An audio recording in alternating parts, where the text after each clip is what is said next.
ನಮಸ್ಕಾರ ವೀಕ್ಷಕರೇ, health is well show ನೀವು ನೋಡ್ತಾ ಇದ್ದೀರಾ. ಯಾಕೆ ಊಟ ಮಾಡದೆ ಮಲ್ಕೊಂಡಿದ್ಯಾ, ನನ್ನ ಮೇಲೆ ಕೋಪಕ್ಕೆ ಹೋಗ್ರಿ, ನಿಮ್ಮ ಮೇಲೆ ಕೋಪ ಬಂದಿದೆ. ಆ ಪಕ್ಕದ ಮನೆ ಶಾಂತಮ್ಮನ ಗಂಡ ನೋಡಿ ಆಕೆ ಬರ್ಡೇಗೆ 12 ಲಕ್ಷದ ಕಾರ್ ಕೊಡ್ಸಿದ್ದಾರೆ. ನೀವೇನು ಕೊಡ್ಸಿದ್ರೆ ನನಗೆ ಯಾಕೆ ಹಂಗೆ ಮಾತಾಡ್ತೀಯಾ? ನೋಡು, ಅವ್ರ ಗಂಡ ಆಕೆನ ಸರಿ ಟ್ರೀಟ್ ಮಾಡಿದೆ, ಸರಿ ಕೇರ್ ತೆಗೆದುಕೊಳ್ದೆ, ಮೂರು ಆಪರೇಷನ್ ಆಗೋ ಥರ ನೋಡ್ಕೊಂಡಿದ್ದಾನೆ. ನಾನು ಯಾವತ್ತಾದ್ರೂ ನಿಂಗೆ ಹಂಗೆ ಮಾಡಿದ್ದೀನಾ? ಇಲ್ಲ ತಾನೆ? ಹೌದು ರೀ, ನೀವು ಹೇಳೋದು ಸರಿನೇ. ಆರೋಗ್ಯನೇ ಭಾಗ್ಯ, ಅದೇ ನಮಗೆ ಆಸ್ತಿ. ಎಸ್ ವೀಕ್ಷಕರೇ, ಆಪರೇಷನ್ ಅಂತ ಹೇಳಿದ ತಕ್ಷಣ ಎಲ್ರಿಗೂ ಒಂದು ರೀತಿ ನಡುಕ ಶುರುವಾಗುತ್ತೆ, ಭಯ ಶುರುವಾಗುತ್ತೆ. ಏನಪ್ಪ ಆಗುತ್ತೆ, ಮುಂದೆ ಬದುಕು ಯಾವ ರೀತಿ ಮೇಂಟೈನ್ ಮಾಡಬೇಕಾಗತ್ತೆ ಅಂತ. ವೆಲ್, ಇಂಥ ಪರಿಸ್ಥಿತಿ ಯಾರಿಗೂ ಬರೋದು ಬೇಡ, ಆಪರೇಷನ್ ಮಾಡಿಸ್ಕೊಳ್ಳುವಂಥ ಸಮಸ್ಯೆ ಬರೋದು ಬೇಡ. ಆದರೆ ಇನ್ ಕೇಸ್ ಅಂಥ ಸಮಸ್ಯೆ ಏನಾದರೂ ಬಂದರೆ ತೀರಾ ಸರಳವಾದಂತಹ ವಿರಳವಾದಂತಹ ಆಪ್ಷನ್ ನಮ್ಮ ಹತ್ರ ಇರಬೇಕಾದ್ರೆ ಯಾಕೆ ಕಾಂಪ್ಲಿಕೇಶನ್ ಲೆವೆಲ್ಗೆ ಹೋಗ್ತೀರಾ ಅಂತ. ಸೊ ಇನ್ನು ಮುಂದೆ ಆಪರೇಷನ್ ಒಂದು ಕಷ್ಟ ಆಗಿರಲ್ಲ, ತುಂಬಾ ಸರಳವಾಗಿರುತ್ತೆ, ಹಾಗೆ ಸುಲಭವಾಗಿರುತ್ತೆ. ಅದು ಹೇಗೆ ಅಂತ ತಿಳಿಸ್ಕೊಡೋಕೆ ನಮ್ಮ ಜೊತೆ ಸಹ್ಯಾದ್ರಿ ನಾರಾಯಣ ಮಲ್ಟಿ ಸ್ಪೆಷಾಲಿಟಿ ಹಾಸ್ಪಿಟಲ್ನ ಫೇಮಸ್ ಡಾಕ್ಟರ್ ಪ್ರಸಾದ್ ಕೆ ಇದ್ದಾರೆ. ಸರ್ಜಿಕಲ್ ಗ್ಯಾಸ್ಟ್ರೋ ಎಂಟ್ರಾಲಜಿ ಹಾಗೆ ಲ್ಯಾಪ್ರೋಸ್ಕೋಪಿಕ್ ಸರ್ಜನ್ ಇವರು. ಸೊ ಇವ್ರ ಹತ್ರ ಮಾತಾಡೋಣ. ನಮಸ್ಕಾರ ಡಾಕ್ಟರ್. ನಮಸ್ಕಾರ. ಸೊ ತುಂಬಾ ಸರಳವಾದ ವಿಧಾನ ತಿಳ್ಕೊಬೇಕಂತ ಕಾತುರತೆ ನಮಗೂ ಕೂಡ ಇದೆ. ಫಸ್ಟ್ ಆಫ್ ಆಲ್, ಈ ಲ್ಯಾಪ್ರೋಸ್ಕೋಪಿ ಅಂದ್ರೆ ಏನು ಡಾಕ್ಟರ್, ಹೇಗಿರುತ್ತೆ? ನೋಡಿ, ಲ್ಯಾಪ್ರೋಸ್ಕೋಪಿ ಅಂತಂದರೆ ನೀವು ಇವಾಗಲೇ ಹೇಳಿದ್ರಿ, ಮುಂಚೆ ಎಲ್ಲ ತುಂಬ ಆಪ್ರೇಷನನ್ನು ಹೆದರ್ಕೊಳ್ತಾ ಇದ್ರು ಅಂತ. ಸೊ ಅದೇ ಈಗಿನ ಕಾಲದಲ್ಲಿ ಆಪ್ರೇಷನ್ ಅನ್ನೋದನ್ನು ದೊಡ್ಡ ಉದ್ದವಾಗಿ ಕೊಯ್ಯೋದು ಬದಲು ತುಂಬ ಸಣ್ಣ ಇನ್ಸಿಷನ್ಸ್, ತುಂಬ ಸಣ್ಣ ಗಾಯದಿಂದ ಮುಖಾಂತರ ಮಾಡುವಂಥದ್ದು ಲ್ಯಾಪ್ರೋಸ್ಕೋಪಿ. ಅಂದರೆ ಲ್ಯಾಟಿನ್ ವರ್ಡಲ್ಲಿ ಲ್ಯಾಪರೋ ಅಂತಂದರೆ ಉದರ ಅಥವಾ ಹೊಟ್ಟೆ ಅಂತ, ಸ್ಕೋಪಿ ಅಂದರೆ ದರ್ಶಿಸೋದು, ಅಂದರೆ ನೋಡುವಂಥದ್ದು. ಸೊ ಸಣ್ಣ ತೂತ ಮಾಡಿ ಹೊಟ್ಟೆ ಒಳಗಡೆ ಕ್ಯಾಮರಾ ಲೈಟನ್ನು ಬಿಟ್ಟು ಹೊಟ್ಟೆ ಒಳಗಡೆ ಇರೋಂಥ ಅಂಗಾಂಗಗಳನ್ನ ದೊಡ್ಡದಾಗಿ ನೋಡ್ಕೊತ ಆಪ್ರೇಷನ್ ತುಂಬ ಮೆಟಿಕ್ಯುಲಸ್ ಆಗಿ ಪ್ರಿಸೈಸ್ ಆಗಿ ಮಾಡುವಂಥ ಆಪ್ರೇಷನನ್ನು ಲ್ಯಾಪ್ರೋಸ್ಕೋಪಿ ಅಂತ ಹೇಳ್ತೀವಿ. ಇನ್ನೊಂದು ಅಡ್ವಾನ್ಸ್ ಆಗಿ ಹೇಳಬೇಕು ಅಂತ ಹೇಳಿದ್ರೆ ಕೀ ಹೋಲ್ ಸರ್ಜರಿ ಅಂತ ಹೇಳ್ತೀವಿ, ಇದ್ರ ಬಗ್ಗೆ ಮಾಹಿತಿ? ಹೌದು, ಅದಕ್ಕೆ ಇನ್ನೊಂದು ವರ್ಡ್ ನೀವು ಹೇಳ್ದಂಗೆ ಕೀ ಹೋಲ್ ಸರ್ಜರಿ ಅಂತಲೂ ಹೇಳ್ತೀವಿ, minimal incision surgery, minimally invasive surgery ಅಂತಲೂ ಹೇಳ್ತೀವಿ. ಅಂದರೆ ಸಣ್ಣ ಹೋಲ್ಸ್ಗಳು ಮಾಡೋದ್ರಿಂದ ಅದಕ್ಕೆ ಕೀ ಹೋಲ್ ಸರ್ಜರಿ ಅಂತ ಹೆಸರು ಬಂದಿದೆ. ಯಾವ ರೀತಿ ಇರುತ್ತೆ ಪ್ರೊಸೀಜರ್, ಅದ್ರ ಬಗ್ಗೆ ಡೀಟೇಲ್ ಆಗಿ ಎಕ್ಸ್ಪ್ಲನೇಷನ್ ಕೊಡಬೇಕು? ಇದು ಸಹ ಆಪ್ರೇಷನ್ನೇ, ಮೇಜರ್ ಆಪ್ರೇಷನ್ ಸಹ ಸಣ್ಣ ಹೋಲ್ಸಿಂದ ಮಾಡೋದಿದ್ರೂ ಸಹ ಇದು ಮೇಜರ್ ಆಪ್ರೇಷನ್ಸ್ಗಳೇ. ಆಪ್ರೇಷನ್ ಥಿಯೇಟ್ರಲ್ಲೇ ಮಾಡುವಂಥದ್ದು, ಕಂಪ್ಲೀಟ್ ಅನಸ್ತಿಷಾ ಅಂದರೆ ಜನರಲ್ ಅನಸ್ತಿಷಾದಲ್ಲಿ ಮಾಡುವಂಥದ್ದು most of the surgeries. Even regional anaesthesia ಅಥವಾ ಸ್ಪೈನಲ್ ಅನಸ್ತಿಷಾ ಸರ್ಜರಿಯಲ್ಲೂ ಸಹ ಈ ಸರ್ಜರೀಸ್ಗಳನ್ನು ಮಾಡಬಹುದು. ಅದಕ್ಕೆ ಸೆಟಪ್ ಅಂತಂದರೆ ಆಪ್ರೇಷನ್ ಥಿಯೇಟ್ರಲ್ಲಿ ನಾವು ಒಂದು ಮಾನಿಟರ್ ಅಂತ ಇರುತ್ತೆ, ಅದು ಅದ್ರ ಜೊತೆಗೆ ಲೈಟ್ ಸೋರ್ಸ್ ಅಂತ ಬೇಕಾಗತ್ತೆ ಕ್ಯಾಮ್ರಾ ಬಿಡೋಕ್ಕೆ, ಆಮೇಲೆ ಗ್ಯಾಸ್ ಬೇಕಾಗತ್ತೆ ಇದಕ್ಕೆ. ಯಾಕಂದರೆ ಹೊಟ್ಟೆಯಲ್ಲಿ ಗ್ಯಾಸ್ ತುಂಬಿ ನಾವು ಅದನ್ನು ಇನ್ಫ್ಲೇಟ್ ಮಾಡಿದಾಗ ಅದು ಪರ್ಟಿಕ್ಯುಲರ್ಲಿ ವಿಸಿಬಿಲಿಟಿ ಚೆನ್ನಾಗಿರುತ್ತೆ. ಆಮೇಲೆ ಯಾವುದೇ ಸಣ್ಣ ಪುಟ್ಟ ಬೇರೆ ಥರ ಗ್ಯಾಸ್ಗಳು ಯೂಸ್ ಮಾಡೋಕ್ಕಲ್ಲ, ಕಾರ್ಬನ್ ಡೈಆಕ್ಸೈಡ್ ಗ್ಯಾಸ್ ಅನ್ನೋದನ್ನೇ ನಾವು ಯೂಸ್ ಮಾಡಬೇಕಾಗತ್ತೆ. ಅದು ಎನರ್ಜಿಯಲ್ಲಿ ಅಂದರೆ ಆಕ್ಸಿಜನ್ ಥರ ವರ್ಕ್ ಮಾಡೋದಿಲ್ಲ, ಸೊ ಬೆಂಕಿ ಹತ್ಕೊಳ್ಳೋದಿಲ್ಲ. ಹಾಗಾಗಿ ಕಾರ್ಬನ್ ಡೈಆಕ್ಸೈಡ್ಗಳನ್ನು ಮಾತ್ರ ನಾವು ಯೂಸ್ ಮಾಡಿ ಆಪ್ರೇಷನ್ ಮಾಡಬೇಕಾಗತ್ತೆ. ಒಂದು ಸೆಟ್ ಆಫ್ ಪ್ರೆಷರನ್ನು ಮೇಂಟೈನ್ ಮಾಡಬೇಕಂದ್ರೆ ನಮ್ಮ ಅಬ್ಡಾಮಿನಲ್ ಪ್ರೆಷರ್ಸನ್ನು 12ರಿಂದ 15 ಸೆಂಟಿಮೀಟರ್ ಆಫ್ ವಾಟರ್ ಪ್ರೆಷರಲ್ಲಿ ಮೇಂಟೈನ್ ಮಾಡಿ ಅದನ್ನು ನಾವು ಕ್ಯಾಮ್ರಾ ಬಿಟ್ಟು ನೋಡಿ ಆಪ್ರೇಷನ್ಗಳನ್ನು ಮಾಡುವಂಥದ್ದು ಲ್ಯಾಪ್ರೋಸ್ಕೋಪಿ ಸರ್ಜರಿ ಅಂತ. ಓಕೆ, ಯಾವ ರೀತಿಯ ಸಮಸ್ಯೆಗಳಿಗೆ ಈ ಒಂದು ಆಪ್ರೇಷನ್ ಸೂಕ್ತ ಅಂತ ಹೇಳ್ತೀರಾ ಡಾಕ್ಟರ್? ಹೊಟ್ಟೆಯಲ್ಲಿರುವಂಥ ಯಾವುದೇ ಆಪ್ರೇಷನ್ ಸಹ ಈಗಿನ ಕಾಲದಲ್ಲಿ ಲ್ಯಾಪ್ರೋಸ್ಕೋಪಿ ಮುಖಾಂತರ ಮಾಡಬಹುದು.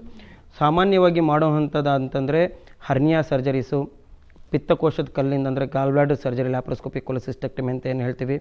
ಅಪೆಂಡಿಕ್ಸ್ ಸರ್ಜರಿ, ಯಾವುದೇ ಕ್ಲಿಷ್ಟಕರವಾದ ಅಪೆಂಡಿಕ್ಸ್ ಸಹ ಆಪ್ರೇಷನ್ ಸಹ ಲ್ಯಾಪ್ರೋಸ್ಕೋಪಿ ಮುಖಾಂತರ ಮಾಡ್ಬೋದು. ಯಾವುದೇ ಥರದ ಹರ್ನಿಯಾಸ್ಗಳು ಸಹ ಲ್ಯಾಪ್ರೋಸ್ಕೋಪಿ ಮುಖಾಂತರ ಮಾಡ್ಬೋದು. ಅದಲ್ಲದೆ ಬೇರೆ ಸಣ್ಣ ಕರಳಲ್ಲಿ ಅಂಟ್ಕೊಂಡಿರೋದಾಗಲಿ, ಇಲ್ಲ ಸಣ್ಣ ಕರಳಿನ ಕ್ಯಾನ್ಸರು, ಜಠರದ ಕ್ಯಾನ್ಸರು, ಇಲ್ಲ ಅನ್ನನಾಳದ ಕ್ಯಾನ್ಸರು, ಲಿವರ್ ಆಪ್ರೇಷನ್ಸು, ಆಮೇಲೆ ಗಡ್ಡೆಗಳಿಂದ ಇರುವಂಥ ಆಪ್ರೇಷನ್ಸ್, ಇವೆಲ್ಲದನ್ನು ಸಹ ನಾವು ಲ್ಯಾಪ್ರೋಸ್ಕೋಪಿ ಮುಖಾಂತರನೇ ಮಾಡಬಹುದು. ಓಕೆ, ಉದರ ಸಂಬಂಧಿತ ಕಾಯಿಲೆಗಳು, ರೋಗಗಳು ಈಗ ಸರ್ವೇ ಸಾಮಾನ್ಯ ಆಗಿಬಿಟ್ಟಿದೆ. ಗ್ಯಾಸ್ಟ್ರಿಕ್ ಆಗಿರ್ಬೋದು, ಮತ್ತು ನೀವೇ ಹೇಳಿದ್ರಿ ಅಪೆಂಡಿಕ್ಸ್ ಆಗೋದು, ಟೈಮಿಗೆ ಸರಿ ಊಟ ಮಾಡಲ್ಲ, ಗ್ಯಾಸ್ಟ್ರಿಕ್ ಬಿಲ್ಡ್ ಆಗುತ್ತೆ ಜಾಸ್ತಿ. ಸೊ ಇಂಥ ಸಮಸ್ಯೆಗಳನ್ನ ತೀರಾ ಕ್ಲಿಷ್ಟ ಅಲ್ಲ ಅನ್ನೋದು ರೀತಿಯಲ್ಲಿ ನಾವು ಆಪರೇಷನ್ ಮಾಡುವುದು ಅಂತ ಹೇಳಿದ್ರೆ ತುಂಬಾನೇ ಅದು ಬೆಸ್ಟ್ ವೇ ಅಂತ ಹೇಳ್ಬೋದು. ಸೊ ಹಾಗೆ ಈ ಒಂದು ಆಪರೇಷನ್ ಆಮೇಲೆ ಈಗ ನಾರ್ಮಲಿ ಬೇರೆ ಆಪರೇಷನ್ ಅಂತ ಹೇಳಿದ್ರೆ ಮೇಂಟೆನೆನ್ಸ್ ಜಾಸ್ತಿ ಇರ್ತಿತ್ತು, ಅದ್ ಮಾಡಬೇಡ ಇದು ಮಾಡಬೇಡ, ಆಪರೇಷನ್ ಆಗಿದೆ ನಿಮ್ಗೆ ಯಾವ ಕೆಲಸ ಮಾಡಬೇಡ ಅಂತ ಹೇಳ್ತಾರೆ. ಬಟ್ ಈ ಆಪರೇಷನ್ ಅಡ್ವಾಂಟೇಜಸ್ ಏನು, ಯಾವ ರೀತಿ ನಾವು ಸುಲಭವಾಗಿ ಲೈಫ್ ಲೀಡ್ ಮಾಡ್ಬೋದು ಆಫ್ಟರ್ ದಿಸ್ ಆಪರೇಷನ್? ಅದೇ ಈ ಮಿನಿಮಲಿ ಇನ್ವೇಸಿವ್ ಸರ್ಜರಿ ಮಾಡೋದ್ರಿಂದ ಪೇಷಂಟು ಬೇಗನೆ ಗುಣಮುಖರಾಗ್ತಾರೆ. ಇದರಲ್ಲಿ ಆಪ್ರೇಷನ್ನ ಇನ್ಸಿಷನ್ ಅಂದರೆ ಏನು ಗಾಯ ಇರುತ್ತೆ ತುಂಬ ಸಣ್ಣದಾಗಿರುತ್ತೆ. ಹೌದು, ಒಂದೇ ಸಡಿ ದೊಡ್ಡದಾಗಿ ಕೊಯ್ಯೋದಿಲ್ಲ, ಬಟ್ ಸಣ್ಣ ಪುಟ್ಟ 5 ಮಿಲಿಮೀಟ್ರಿಂದ 1 ಸೆಂಟಿಮೀಟ್ರ್ ಅಷ್ಟು ಗಾಯ 3-4 ಕಡೆ ಮಾಡಿ ನಾವು ಹೋಲ್ಸ್ ಮಾಡೋದ್ರಿಂದ ಅಷ್ಟು ದೊಡ್ಡ ಗಾಯ ಇರೋದಿಲ್ಲ, ಅಷ್ಟು ಜಾಸ್ತಿ ನೋವು ಇರೋದಿಲ್ಲ ಪೇಷಂಟ್ಗಳಿಗೆ. ಸೊ ಹಾಗಾಗಿ ಪೇಷಂಟ್ ರಿಕವರಿ ಫಾಸ್ಟ್ ಆಗುತ್ತೆ, ನೋವು ಕಡಿಮೆ ಇರುತ್ತೆ, ಪೇಷಂಟಿಗೆ ಜಾಸ್ತಿ ದಿವಸ ರೆಸ್ಟು ಅವಶ್ಯಕತೆ ಬರೋದಿಲ್ಲ.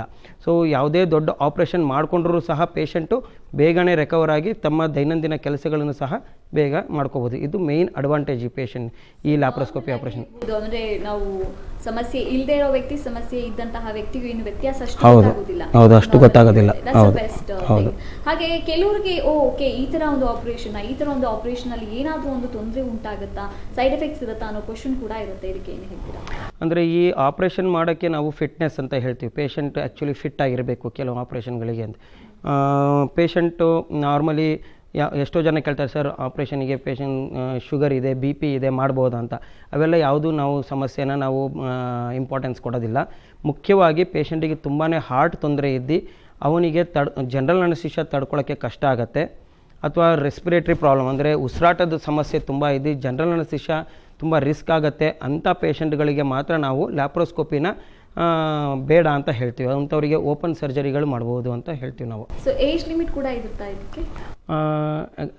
ಮುಂಚೆ ಎಲ್ಲ ಇದಕ್ಕೆ ಏಜ್ ಲಿಮಿಟು 60-65 ಅಂತ ಹೇಳ್ತಿದ್ರು. ಬಟ್ ಈಗಿನ ಕಾಲದಲ್ಲಿ ನಾವು ಈವನ್ 80 ಇಯರ್ಸ್ ಪೇಷಂಟ್ಗಳು ಸಹ ಲ್ಯಾಪ್ರೋಸ್ಕೋಪಿ ಸರ್ಜರಿ ಮಾಡಿದ್ದೀವಿ. ಅಂದರೆ ತುಂಬ ಪ್ರೊಲಾಂಗ್ ಸರ್ಜರೀಸ್ಗಳನ್ನು ಸ್ವಲ್ಪ ವೇ ಮಾಡಿ ಡಿಸೈಡ್ ಮಾಡಬೇಕಾಗುತ್ತೆ ಇಂಥ ಪೇಷಂಟು ತಡ್ಕೊಳ್ತಾರೆ. ಅಂದರೆ ನಾನು ಹೇಳಿದ್ರ ಪ್ರಕಾರ ಹಾರ್ಟಿಂದು, ಲಂಗ್ಸಿಂದು ಕೆಪಾಸಿಟಿಗಳನ್ನ ನೋಡ್ಕೊಂಡ್ಬಿಟ್ಟು ಅವ್ರು ತುಂಬಾ ಫಿಟ್ ಇದ್ದಾರೆ, ಪೇಷಂಟು ಅವರ ದೈನಂದಿನ ಕೆಲಸಗಳನ್ನೆಲ್ಲ ಮಾಡ್ಕೊಳ್ತಿದ್ದಾರೆ ಅಂತಂದರೆ ಅಂಥ ರಿಸ್ಕು ಕೂಡ ತುಂಬ ಕಮ್ಮಿ ಆಗುತ್ತೆ, ಅಂಥವ್ರಿಗೂ ಸಹ ಮಾಡಬಹುದು.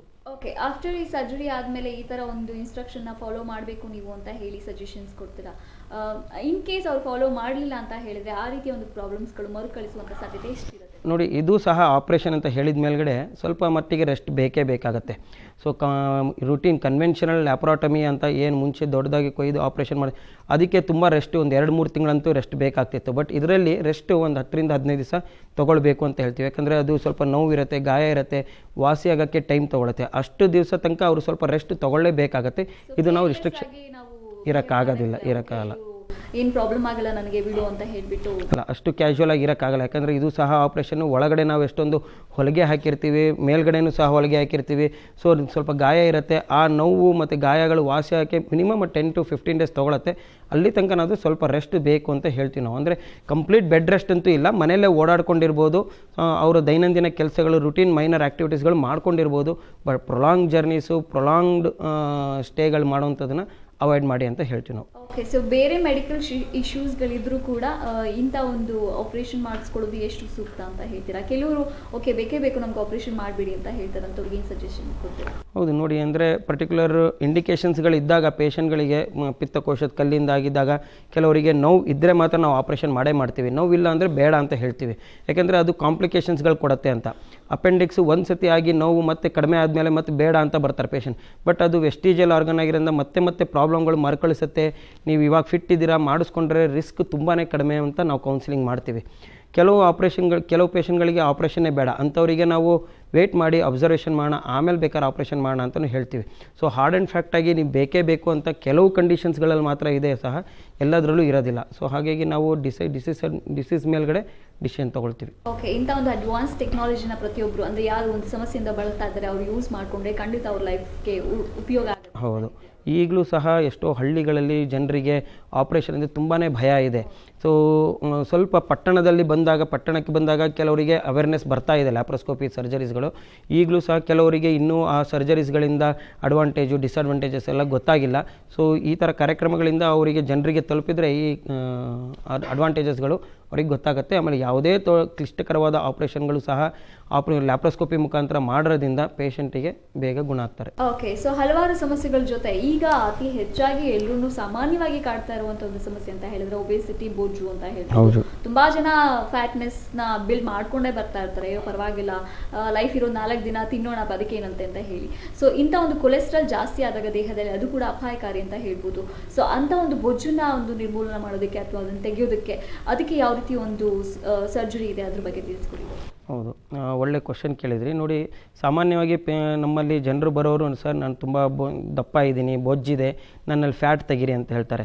ಮುಂಚೆ ಎಲ್ಲ ಕೆಲವು ಆಪ್ರೇಷನ್ಸ್ ಇತ್ತು, ಲೈಪೋಸೆಕ್ಷನ್ಸ್ ಅಂದರೆ ತುಂಬ ಬರೀ ಫ್ಯಾಟ್ ಮಾತ್ರ ತೆಗೆಯೋದು. ಬಟ್ ಇವಾಗ ಇದು ಆಬ್ಸಲ್ಯೂಟ್ ಆಗಿದೆ, ಅಂದರೆ ಈಗ ಅದನ್ನು ಯಾರೂ ಮಾಡೋದಿಲ್ಲ. ಈಗ ಇದಕ್ಕೆ ಆ್ಯಕ್ಚುಲಿ ಬೇರಿಯಾಟ್ರಿಕ್ ಸರ್ಜರಿ ಅಥವಾ ಮೆಟಬಾಲಿಕ್ ಸರ್ಜರಿ ಅಂತ ನಾವೇನು ಹೇಳ್ತೀವಿ, ಅಂದರೆ ಪೇಷಂಟ್ ತುಂಬಾ ಸ್ಥೂಲಕಾಯವಾಗಿದ್ದಾಗ, ಅಂದರೆ ಅವ್ರ ಬಾಡಿ ಮಾಸ್ ಇಂಡೆಕ್ಸನ್ನು ನಾವು ತೊಗೊಳ್ಬೇಕಾಗತ್ತೆ, ಅವರ ಹೈಟಿಗೆ ಅವರ ವೆಯ್ಟ್ ಎಷ್ಟಿದೆ ಅಂತ. ನಮ್ಮ ಮಾಸ್ ಇಂಡೆಕ್ಷನ್ ಅದು ಇಂಪಾರ್ಟೆಂಟ್, ಹೌದು, ದೇಹದ ತೂಕನ ಅನಲೈಸ್ ಮಾಡಲಿಕ್ಕೆ. ಹೌದು, ಬಾಡಿ ಮಾಸ್ ಇಂಡೆಕ್ಸನ್ನು ನಾವು ಅವರ ವೆಯ್ಟ್ ಎಷ್ಟಿದೆ ಇನ್ kgs ಅದನ್ನು ಡಿವೈಡೆಡ್ ಬೈ ಅವರ ಹೈಟ್ ಇನ್ ಮೀಟರ್ ಸ್ಕ್ವೇರ್ ಮಾಡಿದಾಗ ಪರ್ಟಿಕ್ಯುಲರ್ ಇಂಡಿಸಸ್ ಬರುತ್ತೆ. ಅದು 18ರಿಂದ 25 ಇದ್ದಾಗ ಸಾಮಾನ್ಯವಾಗಿ ನಮ್ಮ ಇಂಡಿಯನ್ಸಿಗೆ 18ರಿಂದ 25 ನಾರ್ಮಲ್ ವೆಯ್ಟ್ ಅಂತ ಹೇಳ್ತೀವಿ. 25ರಿಂದ 30 ಇದ್ದಾಗ ಓವರ್ ವೆಯ್ಟ್ ಅಂತ ಹೇಳ್ತೀವಿ. 30 ಮೇಲ್ಗಡೆ ಹೋದ 30ರಿಂದ 35 ಇದ್ದಾಗ ಒಬೇಸಿಟಿ ಅಂತ ಹೇಳ್ತೀವಿ. 35 ಮೇಲ್ಗಡೆ ಹೋದ ತಕ್ಷಣ ಅದು ಮಾರ್ಬಿಡ್ ಒಬೇಸಿಟಿಗೆ ಅಂತ ಕರಿತೀವಿ ನಾವು. ಸೊ ಲಿಟ್ರೇಚರ್ ಎವಿಡೆನ್ಸ್ ಪ್ರಕಾರ ಅಪ್ ಟು 35 ನಾವು ಬಾಡಿ ಮಾಸ್ ಇಂಡೆಕ್ಸನ್ನು ಸ್ವಲ್ಪ ಮೆಡಿಸಿನ್ಸು, ಆಮೇಲೆ ಎಕ್ಸಸೈಸಸ್ಸು, ಡಯಟ್ ಮಾಡಿದರೆ ಅವರ ವೆಯ್ಟನ್ನು ಎಷ್ಟೋ ಮಟ್ಟಿಗೆ ಕಡಿಮೆ ಮಾಡ್ಬೋದು. ಬಟ್ ಒಂದು ಸತಿ ಅವರ ಬಾಡಿ ಮಾಸ್ ಇಂಡೆಕ್ಸು 35ಗಿಂತ ಮೇಲ್ಗಡೆ ಹೋಯಿತು, ಬಿ ಪಿ, ಶುಗರು, ಬೇರೆ ಕೊಲೆಸ್ಟ್ರಾಲ್ ಲೆವೆಲ್ಸ್ ಇವೆಲ್ಲ ಜಾಸ್ತಿ ಆಯಿತು ಅಂದಾಗ ಆ ಲಿಟ್ರೇಚರ್ ಎವಿಡೆನ್ಸ್ ಪ್ರಕಾರ ಅವರ ವೆಯ್ಟನ್ನು ಯಾವುದೇ ಮೆಡಿಸಿನ್ ಆಗಲಿ ಅಥವಾ ಯಾವುದೇ ಎಕ್ಸಸೈಸ್ ಮುಖಾಂತರ ಕಡಿಮೆ ಮಾಡೋಕ್ಕಾಗಲ್ಲ. ಅಂಥವರಿಗೆ ಈ ಬೇರಿಯಾಟ್ರಿಕ್ ಸರ್ಜರಿ ಅಥವಾ ಮೆಟಬಾಲಿಕ್ ಸರ್ಜರಿ ತುಂಬಾ ಬೆನಿಫಿಟ್ ಆಗಿದೆ. ಓಕೆ, ಸೊ ಎಷ್ಟು ಎಫೆಕ್ಟಿವ್ ಆಗಿರುತ್ತೆ ಮತ್ತು ಅದು ಯಾವ ಥರ ಇರುತ್ತೆ ತಿಳ್ಕೊಳ್ಳೋ ಕುತೂಹಲ ಇನ್ನೂ ಇದೆ. ಸೊ ಅದ್ರ ಬಗ್ಗೆ ತಿಳಿಸ್ಕೊಡಿ ಒಂದು ವಿರಾಮದ ಬಳಿಕ. ಸೊ ಯಾವ ರೀತಿ ನಾವು ಈ ಒಂದು ಸರ್ಜರಿ ಮಾಡಿಸ್ಕೊಳ್ಬೋದು, ಇದರ ಉಪಯೋಗಗಳೇನು ಗೆಸ್ ಮಾಡ್ತಾ ಇರಿ. ಅದ್ರ ಬಗ್ಗೆ ಇನ್ನಷ್ಟು ಇನ್ಫಾರ್ಮೇಷನ್ ಕೊಡೋಣ. ಅದಕ್ಕೆ ಮುನ್ನ ಒಂದು ಪುಟ್ಟದೊಂದು ವಿರಾಮ.